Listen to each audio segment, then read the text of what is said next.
Pemerintah berencana mengimpor 1 juta ton beras lewat Perum Bulog tahun ini. Impor beras ini dilakukan untuk menjaga cadangan stok beras. Rencana impor ini sungguh mengagetkan banyak pihak karena diumumkan di tengah panen raya yang baru saja dimulai. Tanda akan ada masalah terkait dengan stok juga belum muncul.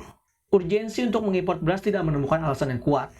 Angka dari BPS juga tidak memperlihatkan kita harus impor atau buru-buru mengimpor karena produksi Januari-April tahun ini lebih baik dibandingkan tahun lalu pada kurun waktu yang sama. Produksi pada Januari-April tahun ini sebanyak 23,78 juta ton gabah kering giling. Pada masa yang sama tahun lalu 19,99 juta ton. Kabar rencana impor beras ini direspon negatif oleh berbagai kalangan. Petani langsung merasa tersakiti karena rencana impor ini bakal memukul harga beras. Tanpa impor pun, melihat angka dari BPS, harga beras diperkirakan terus turun. Kita kian penasaran dengan rencana pemerintah ini, karena akhir tahun lalu diperkirakan ada surplus 2,5 juta hingga 8,5 juta ton beras. Laporan global tentang produksi beras di Indonesia menyebutkan akan meningkat karena luas area pertanaman padi pada musim tahun kali ini akan lebih luas akibat fenomena La Nina. Impor beras khusus juga diperkirakan turun. Publik akan terus mempertanyakan rencana ini juga karena permasalahan impor pada masa lalu. Impor beras kerap ditunggangi sejumlah kepentingan, salah satunya oleh pemburu rente.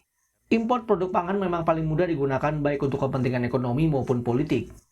Impor beras kerap digolongkan sebagai cara mudah untuk mendapatkan dana segar. Saat impor belum dilakukan, transaksi di antara mereka yang berkepentingan kadang sudah bisa dilakukan. Di tengah berbagai kasus korupsi yang belakangan muncul, impor beras sebaiknya ditunda karena kerap memunculkan kabar tidak sedap.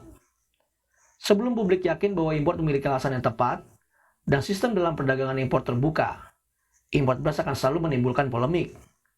Banyak perbaikan yang harus dilakukan oleh pemerintah, dari mulai soal data produksi beras, konsumsi beras, hingga stok beras, sehingga semua indikator terang benderang. Pemerintah sebaiknya menarik kembali rencana impor beras karena berbagai fakta memperlihatkan kondisi pangan nasional tidak bermasalah atau setidaknya tidak ada tanda-tanda bermasalah. Lembaga yang mengurusi produksi perdagangan dan informasi cuaca perlu didengar lebih dahulu untuk memastikan perakiraan situasi beras nasional ke depan. Jika suatu saat memang harus mengimpor beras, semua pihak pasti akan memberikan fakta yang mendukung. Orang juga bisa menerima langkah itu karena kita membutuhkan. Publik akan terus terbuka jika alasan impor masuk akal dan tepat, seperti soal kebutuhan stok dan waktu impor yang tepat.